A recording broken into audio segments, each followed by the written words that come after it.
Wow. Sure. Shuddha, you started this. I kind of like lost track of how many of you guys went on in this session. That was pretty large.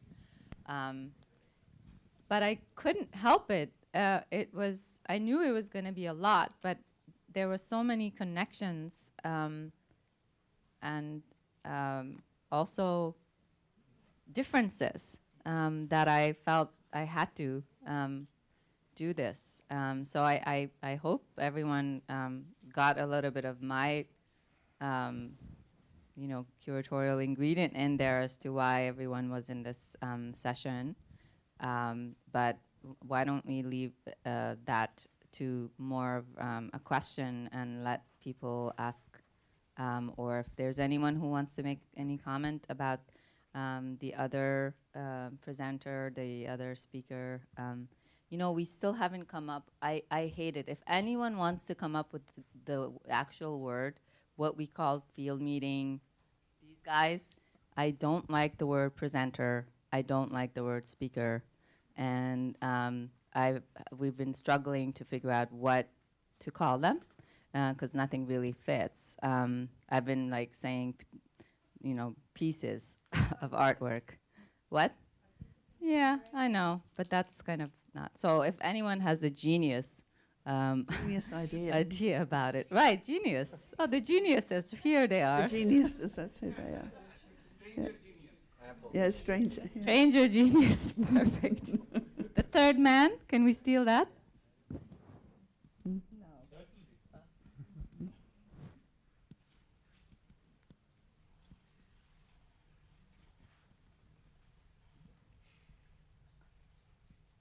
So, questions? Anybody out there?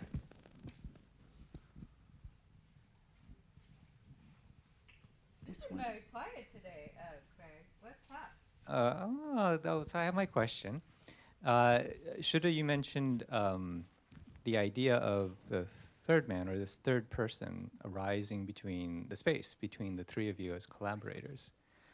And one of the things which I noticed about most of the works being presented today, certainly all of them on this panel, is this idea of space in which things are not said, and that exists between the art that's being created and the recipients, participants who are trying to understand and interpret the works. And so to me, this is a fascinating question about what you decide not to do in a performance or in a work.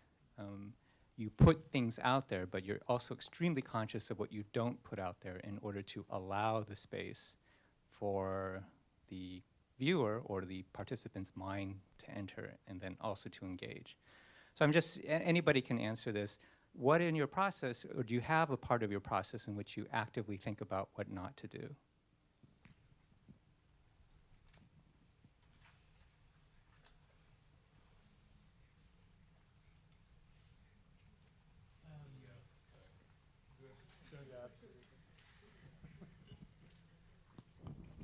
Is it not on?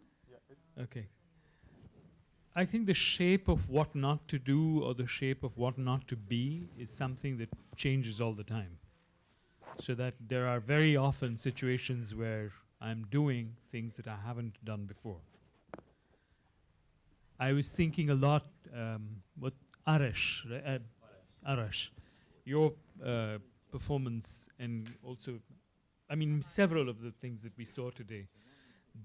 There are these, in your performance, because you invoke this book that I deeply love, Julian Jaynes's book, The Bicameral Consciousness, the breakdown of the bicameral consciousness. And the premise of this book is that there was once a moment of unindividuated, what we would today call schizophrenic consciousness, where people didn't exactly know what the difference between them and other people were. So there was a much greater, almost the fact of neurological fluidity between human beings was much greater, and something happened which Julian Jaynes is not that clear about, but he tries to locate a moment in history around the Neolithic revolution where people actually became the embodied beings that they are. So, which is how he's trying to explain all the ways in which the legacy of spirits and demons and monsters and angels and fairies continue to exist in us. So whether it's these people talking about the prisoners in Guantanamo Bay who are like spectral presences in their island, or the way in which Dubai itself becomes this Atlantis full of these spectral presences. I think all of us are pointing at some level, serendipitously in so many ways. In this afternoon, we are pointing to the shape of things that we can't see. What I don't do and what I can't see and what I can't say changes every day. And it's like this, the shape that's made when you've left a bed and it still has a dip in the bed, right?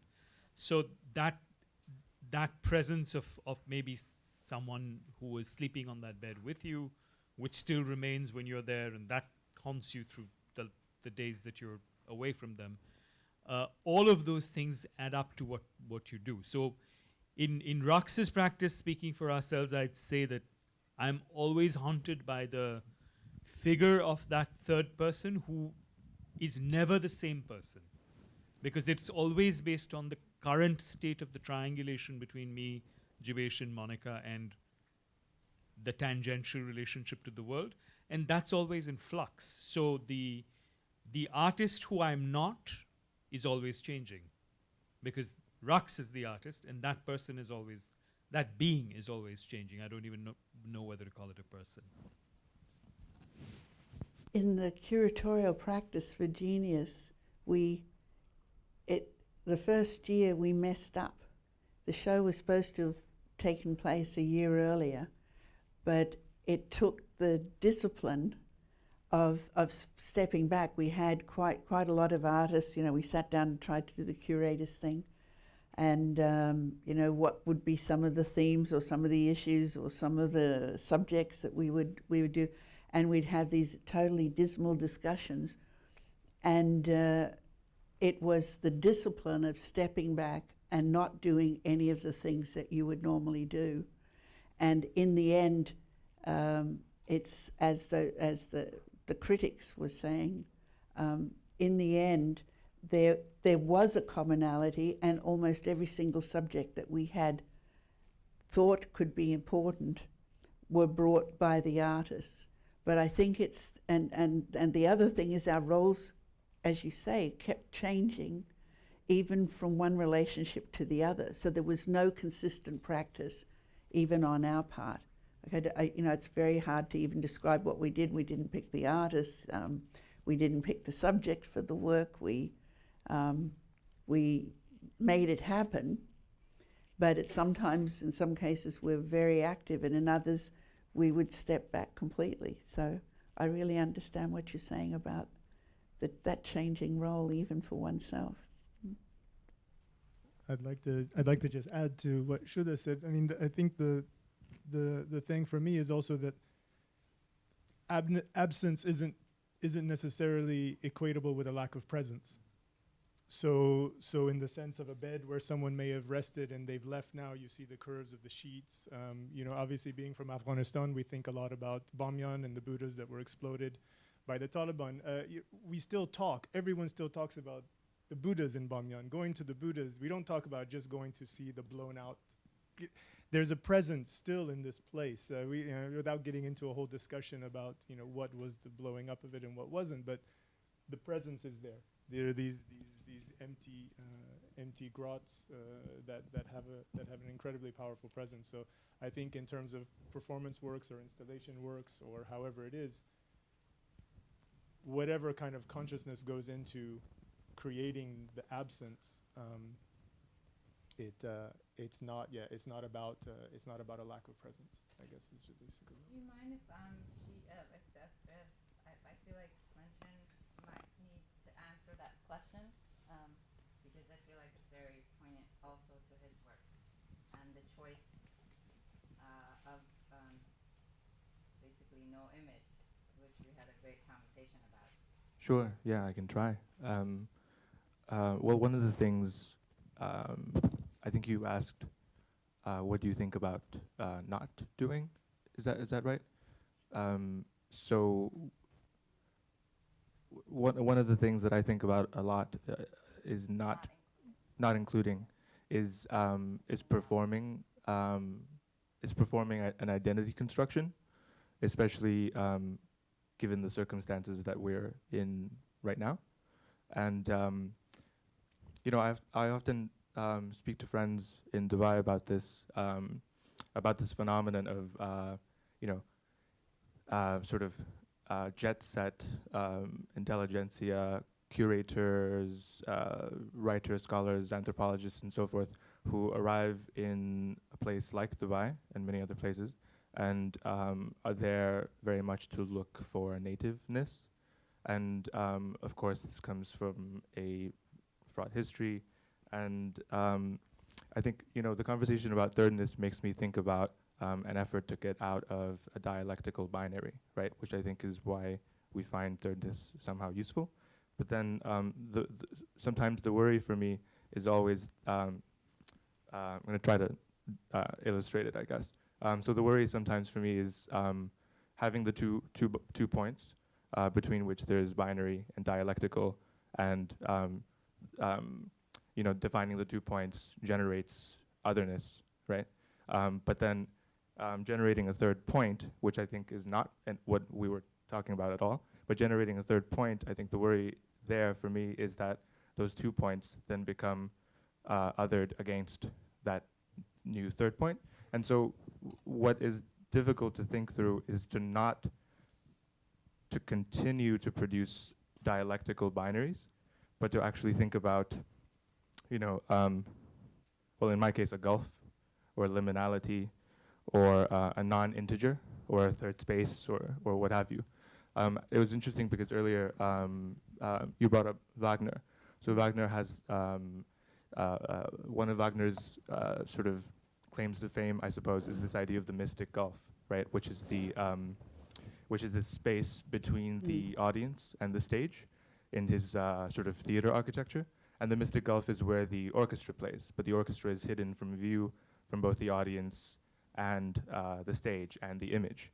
But that this orchestra generates this really rich, surging, harmonious tone by virtue, in part, of its hiddenness. And so simultaneously, sitting in the orchestra, it's really cramped and it's really hot and it's a really unpleasant experience, and you're invisible, right? But you're heard, and somehow this voice, in Wagner's words, I think he talks about it as being as transmitting some part of the audience to the stage and vice versa. And I think he calls it like a phenomenon removed to the world of dreams. Of course, Wagner is a very problematic character in some ways, but I like this idea of the mystic gulf as this kind of, as another inflection of some of the things we were trying to talk about. But the question was so beautifully phrased. I thought the person that asked the question was also referring to the difference between performance and commentary. That when you decide not to do something, that it's you hold yourself back from drawing the commentary. I'm not sure commentary can ever be art. And that's what's so interesting about performance. There's something implicit in his question about that issue. I thought it was a very strong question. So what is your question exactly? Your question now. Yeah, I thought, because there is, I think, it's some difference between what you framed and what Joe, I think, framed.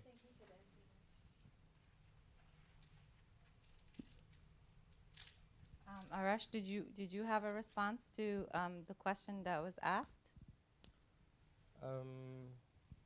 Well, the thing is, there is like, it's a very complex question in many different layers, because one, we talk about performance, and the other is like thinking about like how these lecture performances are like being framed. One is about like the commentary that you mentioned and like how what you perform. But for me, as like a more like bicameral alien artist, then it's going to be another layer of like, I'm not sure what is being chosen and what I'm like controlling on the stuff. So it's also hard for me to answer that. And it's for me totally blur about where I perform and where is commentary, and it's all interlaced. So I cannot answer no, I think. No, I think you just did very well answer the that answer your understanding of what. Yeah, I think it is.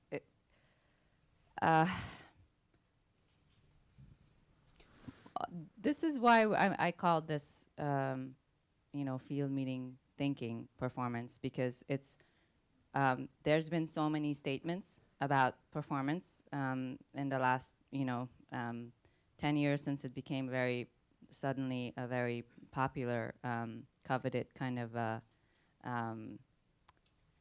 medium, not just for artists because of it's the fact that it's always been again part of the practice, but because it's institutions like to chew things up and give language to it. Semantics become involved, and within it we kind of lose sight of all the things we have been talking about today that are within the layers. And so that's why I call this let's think about performance. Let's think in that mode without getting too attached to the definition, and just feel what it is and how is it showing up for different people and from different perspectives, which is why Joanne was also, when I met her, when she told me about the Genius exhibition, I immediately thought, wow,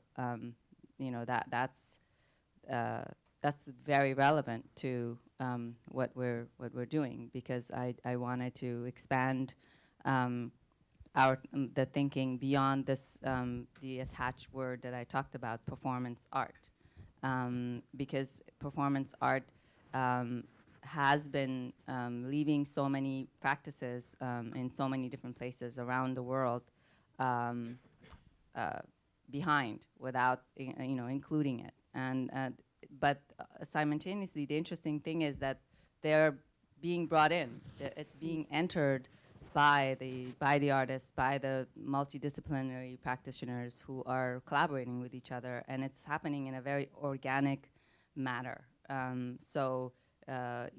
It's interesting to look at and think about how, if we let energy flow, it happens. And I do think that it is important to ask a lot more questions than make statements. But we all have our own experiences, and within the experiences, there's commentary too. So, and the blur between what is commentary, what's not, what is a story, what's a conversation, what's a performance, what's a lecture. All these things are what makes this whole thing very interesting. If we had it all figured out, then, well, I don't know. Could you elaborate on this notion of the medium of performance? In what way does it differ, perhaps, from theatre or dance? Oh, sure, I can do that very, very quickly for you. It's right here. No, it's okay, but it's good. It's a great question, because I didn't get to it. Half of my talk didn't make it today, so you'll hear it tomorrow if you come in. For the second day, I'll be reading and I'll be talking about the second part of my, thoughts. But I'll read this because I think maybe it will help. When one arrives at an insight, whereby the next natural step is to risk jumping into the mysterious void of the unknown in order to manifest that into a language, visual or otherwise, that manifestation, the act of giving form or communication to creative insight, which inherently involves engaging or seducing others, is performance. No one has to agree with this, but that is what, you asked me what is the medium of performance, and that is how I define it. Does anybody want to abandon the term, of the artists who are here today, abandon the term performance? Do you feel that what you're doing is performance? Great question. Honestly, I don't think about this stuff at all.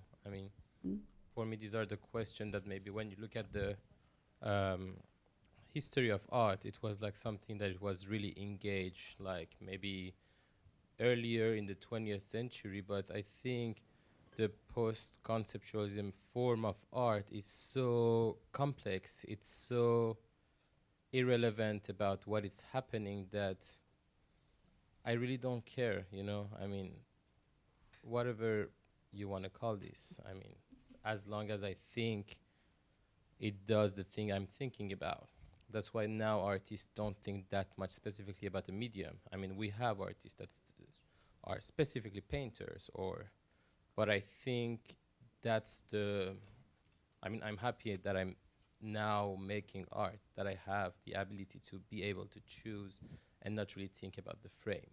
So maybe I abandon that or I don't, but it's not actually even a choice or a question for me anymore. Because what happened when we started working with people in very different disciplines, they were extremely relieved not to be cast in the category of performance, but as a category of being an artist. And part of what they were happy about escaping is not only the proscenium stage and then all of the problems that having their practice in our museum rooms, which was what we insisted on, even though we have auditoriums and an auditorium and everything. They felt it took them out of the categories of entertainment, of performance, and of a history that was confining what they could do. And so that's why I was wondering if any of those connotations are problematic for you in your own work. I mean, probably is you're just indifferent to it, but we've purposely not called anything, I don't think, a performance for this reason. To try to answer and to also add to some of the earlier comments, I think another question that isn't asked currently is, you know, whose performance are we talking about? Your performance, vaguely your, is not my performance, and mine is not yours, right? And so there's also, I feel like at times people are talking about performativity, and then other times people are talking about performance. So it's a little bit unclear to me where the question is being framed from. I think it's being framed separate from different vantages. Yeah. My performance was in collaboration with Microsoft. So, I think of performativity as what happens at a particular time, not as embodied in the actions or the acts that we assume. I'm going to take this opportunity to take something that you said further. It's a question of what one is thinking.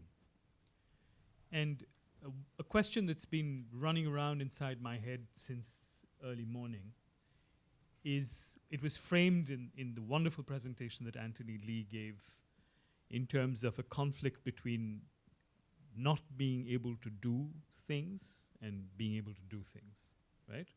The dilemma of the Prince Arjun in the Bhagavad Gita is that he doesn't want to do something. He's hesitant. And the big guy sort of opens his mouth and shows him the universe and tells him, now you don't have a choice. See, I've got it all worked out. You have to do what you have to do. I'm on the side of the hesitation, which is why the Bhagavad Gita, although it's a great poetic work, has never appealed to me as an ethical work. I think it's a profound work of moral sleight of hand. Because it actually produces a false resolution in response to a very real crisis. Why should people fight their brothers, right? And it's a metaphor, but it's not framed as a metaphor in the battle. We take it now as a metaphor. Because if you have a text that's founded on the annihilation of the enemy, it's kind of difficult not to take it as a metaphor. But anyone who takes the text seriously understands that the battle is a real one. And we can always say this is an internal battle, even if it were an internal battle. And even if it were a metaphor, I would still be on the side of the hesitant warrior rather than the resolute god. Now, why am I bringing this up? I'm bringing this up because I think in our practice as artists, and this is related to the question Craig proposed, what does one not do? There are days when I am very much the resolute god, and I know exactly what I have to do. But there's a lot of time in our lives when we are the person who doesn't want to do something very decisive. Now, as far as I'm concerned, that is the moment of thought. That is the moment of reflection. That is the moment of the asking of questions. That is the moment of hesitation. Performance sometimes precludes the embodiment of that hesitation. Because even if it is improvised, even if it is spontaneous, there is at least a commitment to the idea of mastery, which may or may not work, right? But there is a commitment to the idea of the presentation, consummate presence in front of others.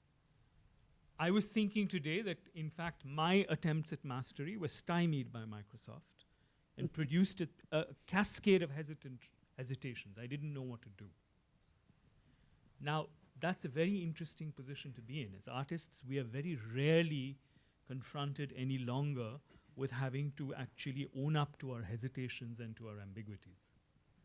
So I just want to take this opportunity to say that I am very much on the side of the writing of an anti-Gita, where Arjun just doesn't do it, His program fails, he can't listen, it doesn't work for him, it doesn't just happen. And how do we then present that moment? Because that is really the moment of thinking.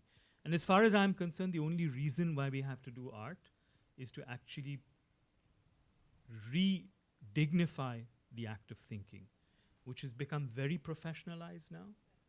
So it's become either, we professionalize thinking into silos where thought is produced as value, or we completely do away with thinking and produce kind of blasé chatter. Now, the space which is neither of those two, which is still a thoughtful place, is where I think we'd all belong. But it's very difficult to name, because the pressures to present mastery on all of us, including myself, and from the interior, is to present that perfect PowerPoint, that perfect presentation that will smoothly sink into time.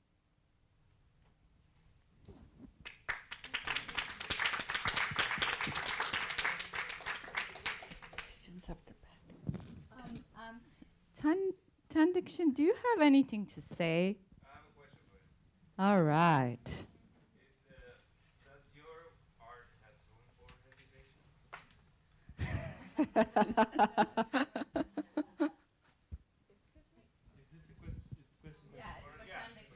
Excuse me, could you please repeat it? I didn't hear clearly. His art has room for hesitation.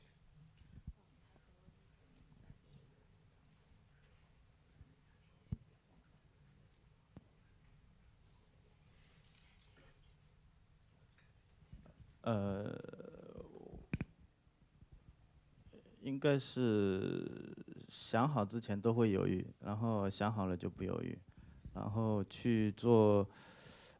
因为刚才问题很多，所以我反正就按照自己讲了，因为我没法听懂他们的那个英语不是很好，没法就是联系起来的听，所以我就讲几点我的看法。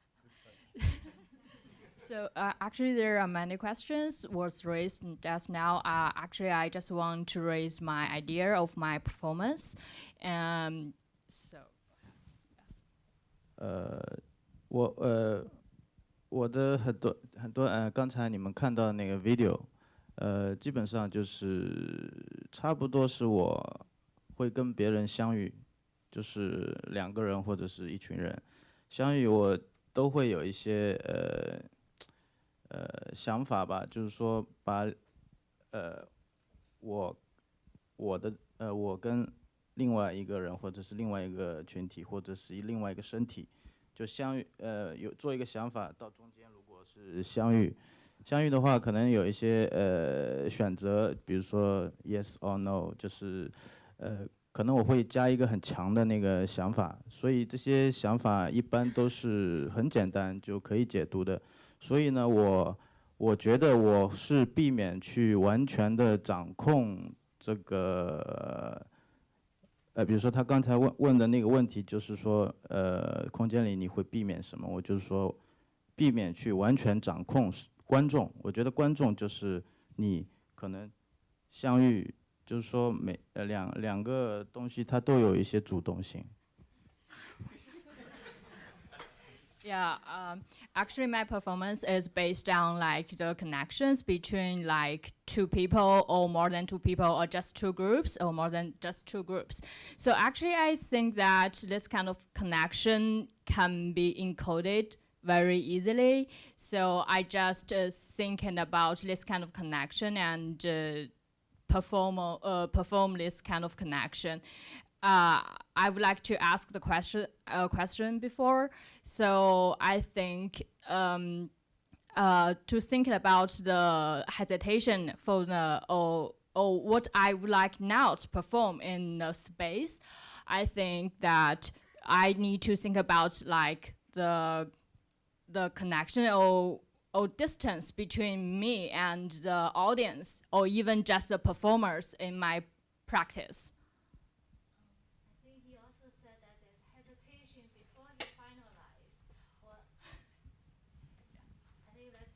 Important comment. He said that there are hesitations before he finalizes or before he makes a decision on what to do, but once that his mind's been made, there's no hesitation. Yeah, and also he thinks that what he would like to plan is actually not to plan everything or just or not to plan every detail of the performance. In his performance, yeah.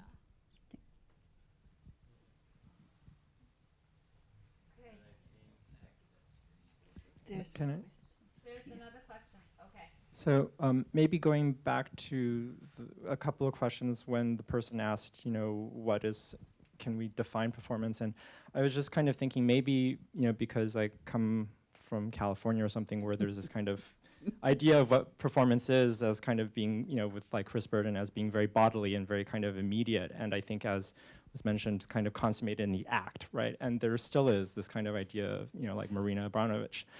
But what was striking about today was like, you have a variety of artists being very discursive, I think, which is kind of appropriate given that this is a lecture format.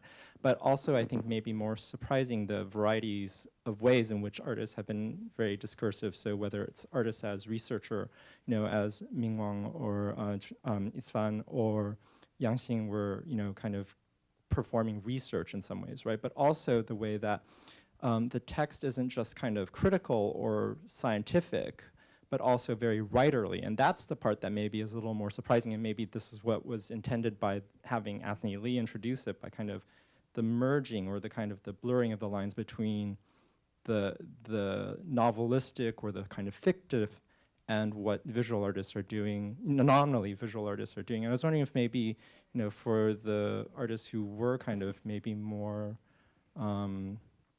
writerly in their kind of the way they approach this, if they could maybe talk about what is the writerly for them, because I think the afternoon was so much about that. Yes, every single one of them certainly read. Just to say, yes, inviting Anthony Lee and having him sort of set the tone in the morning. Certainly was this disruption of performance as this idea of the action the fluxes, which is wonderful, and the whole, action-based performance work, which is all great, love it, and it has informed so many practices. But it was that, and I didn't really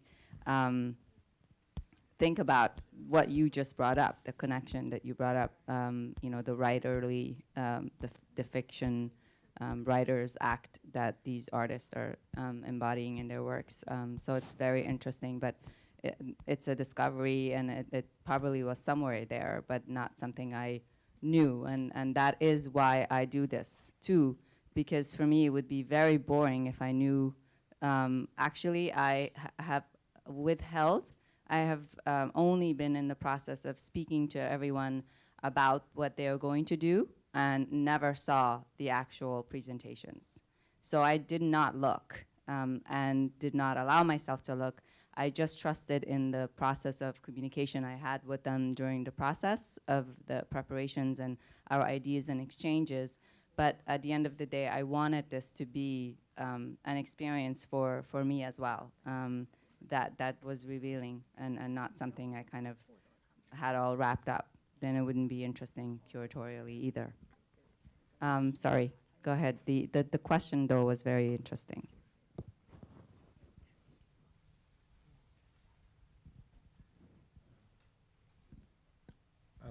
I think it's I really like the question. I didn't think about it as like the whole group, but when Aman was performing, I was really asking myself this question: that is Aman a writer? Because it was like over beautifully, very touching.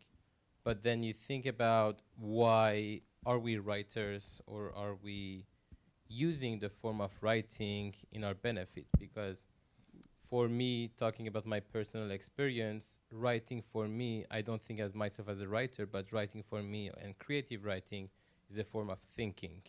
And writing frames my way of thinking. And honestly, I don't really write well. My friend Marie needs to edit everything I write maybe 10 times.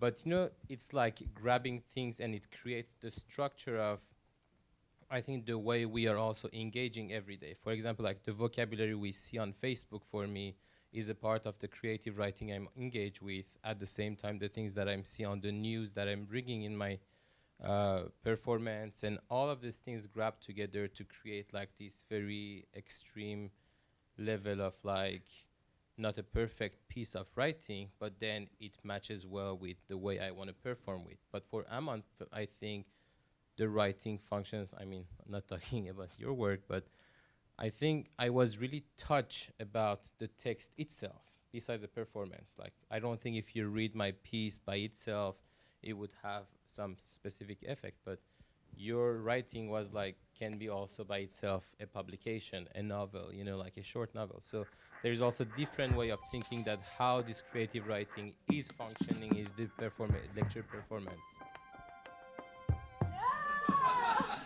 We've had enough. Well, we're gonna is Aman on the second too? Are you gonna come, Aman, to Performa Hub? Tuesday, because we actually have a discussion about this whole format of like performance lecture. But anyway, I do want you to just answer that. Okay, sorry. Yeah, well, thank you, Arash, for your comments. I appreciate. I like to write. I've written for I think I was probably writing before I did visual arts, or enjoyed writing before I started doing visual arts. That is how I know your work. I found you through your writing, actually. But and all my graduate level studies are in anthropology.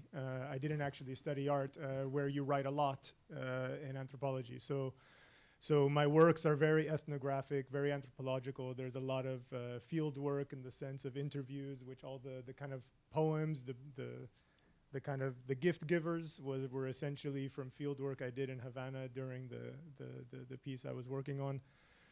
And from Anthony's talk this morning, he kind of referenced it when he said that when you read, the characters come alive in your mind. And I've always believed that that writing is actually a visual art. It's just the visual art is in the minds of the reader. And you have to create those visuals for people because they read it, they have to see it, and they see it in their minds. And so that for me is a visual art. So I use a lot of text. Even in the other works that I create, there's often text that the viewers can go through, can thumb through, can read through. Not so much text describing the work, but text that becomes a part of it. It's also a way for me to kind of challenge what Jeff was mentioning, that oftentimes you have maybe a few seconds or a couple minutes of people's attention. And I do think that the consumption of art has kind of become like the consumption of McDonald's. It's very fast food. People want to go through a show. They want to get it very quickly and move on to the next piece. And I try very often, I think, unsuccessfully, to force people to spend time on an installation, to look at all the different things, to read, to open the, and it doesn't always work, but I try to use text as a way for doing that. Arash, you're on. I think that's it. Okay, I think we're gonna have to. I'm really sorry, but it seems like we have to leave the building. Or should can we actually do the closing comment? Okay. So everybody just stays sitting. Yeah, I think that we should do this and follow through. We've come all the way. So let's not hesitate. In the spirit of not hesitating.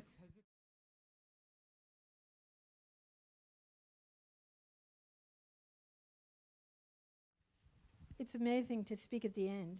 I have to say, Leeza invited me, not knowing, just on her intuition of what it might mean to end with architecture. Okay, thank you.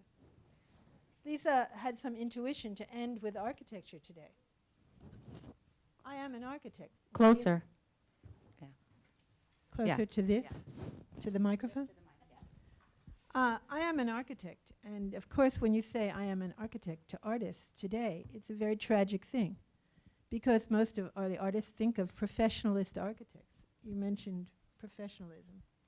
People who have big offices and make a lot of money and do military industrial complex buildings. And the tradition of being an architect is the tradition of being the keeper of civilization. And what I'm going to talk about right now to end this is about the role of the architect to make the cradle for performance, or for theater, or for whatever preceded.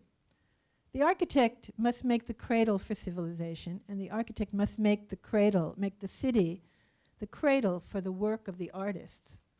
And that means whatever art they're involved in doing in the time of that architect.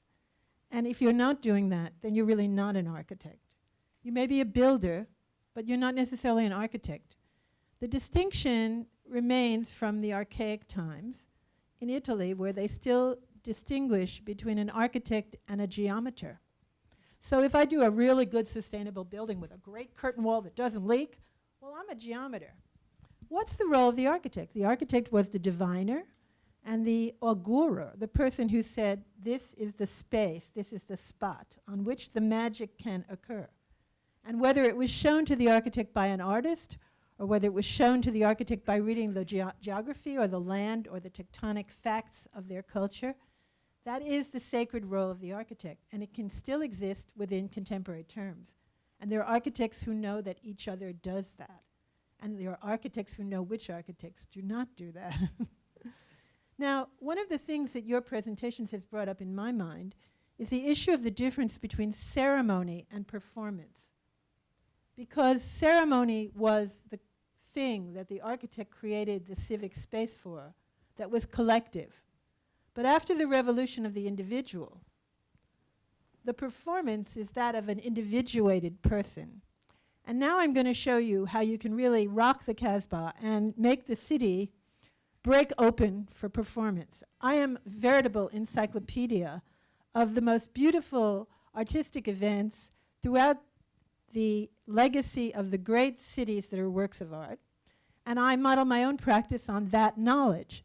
But today I'm just going to show you one, which strangely interfaces with some of the last comments that have been made tonight.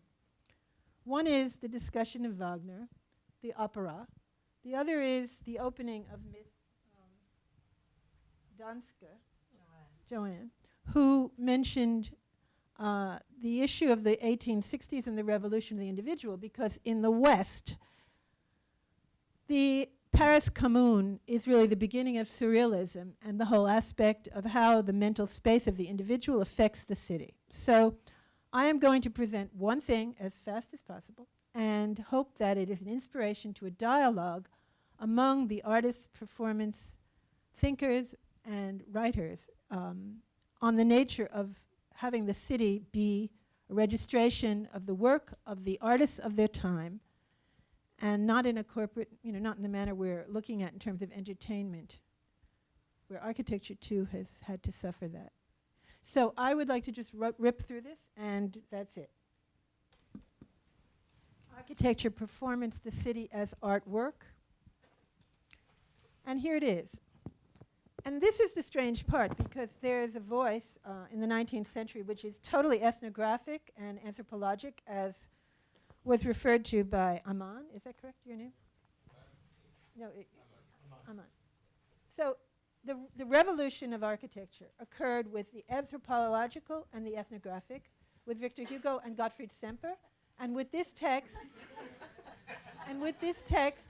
by none other than the neoclassicist, uptight, the really neoclassicist architect, Charles Garnier, who wrote, put 2 or 3 people together and the theater exists immediately, at least in principle. 2 people cause an interaction, a moment between them. They become the actors. The third watches and listens. This is the spectator that comprehends. This is the scene and the rudiment of the drama understood by them as the entire idea, the primitive root of the theater. So this is the kind of voice that's being voiced at the time of the Paris Commune and the revolution of the individual in post-Napoleonic, post-revolutionary Europe. It's very involved with returning architecture to no visuality, to architecture as writing, as fiction, as a text that's a magic, eccentric text, exquisite text that's carved on the ground and becomes corporeal in order to house these origins of civilization. And so even in this big architectural program of the Paris Opera, where he has to evaluate for the client every other theater, how many seats it has, what is air conditioning, there's no air conditioning those days, but he's doing the big physical program that an architect has to do. But what does he start it with? He starts it with this famous text, which very few people really realize is behind the architecture, a lot of the Derrida and Deleuze texts of postmodernism. The society, the spectacle, a lot of this comes out of none other than Charles Garnier, who came from Rome, from the Academy, lived at the top of the Spanish Steps, and built the Spanish Steps into the opera. And so now you see the famous drawing that transforms everything, which of course is more like Paul Rudolph afterwards than anything else. I mean, this is the drawing that architects look at, which is that you look at a section and nothing touches the ground. For architects, there's only really one, there are a couple of important things about this drawing. One is the black part, which is the part that's cut through in section.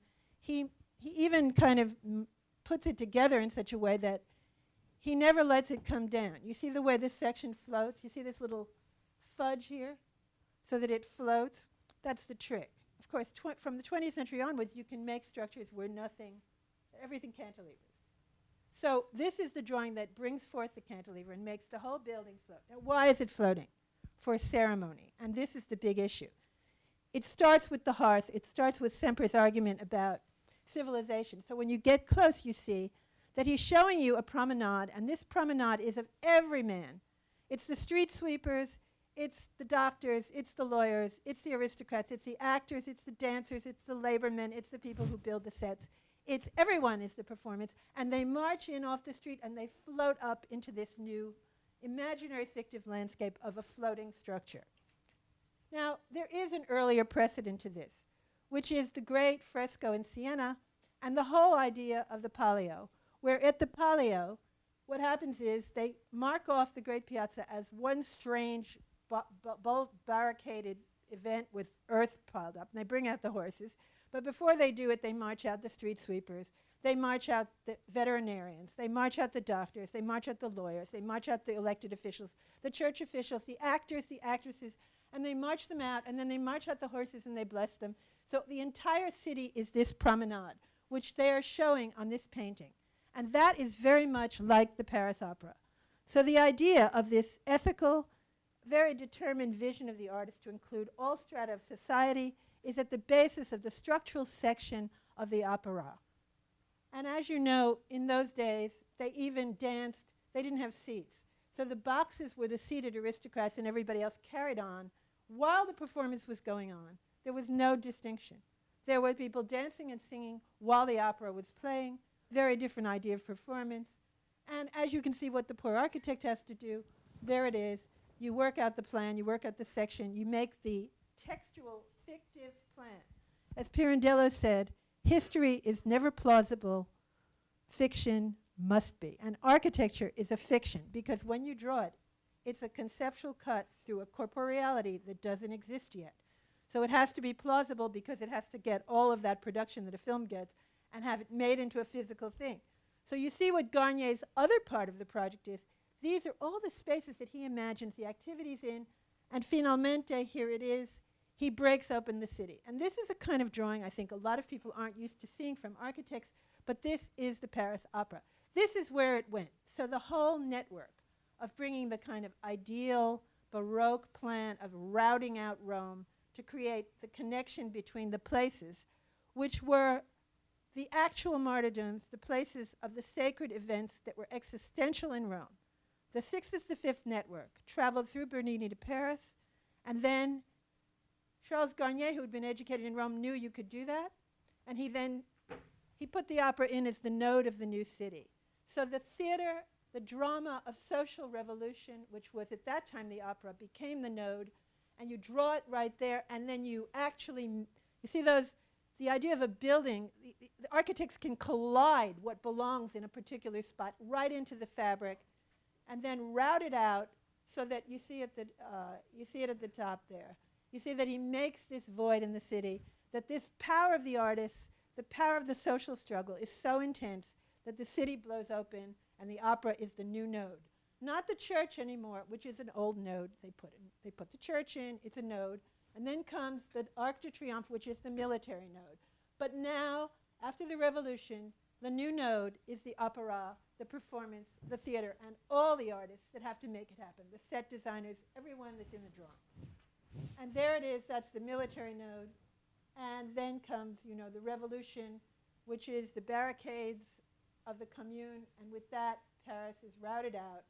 And the metaphor is that it's this amazing vision of the woman as the city, which has this belt, and the upper part is the sort of aristocratic part, and then the lower part is the part where everybody's put the barricades and fought it out. And that's it. Thank you.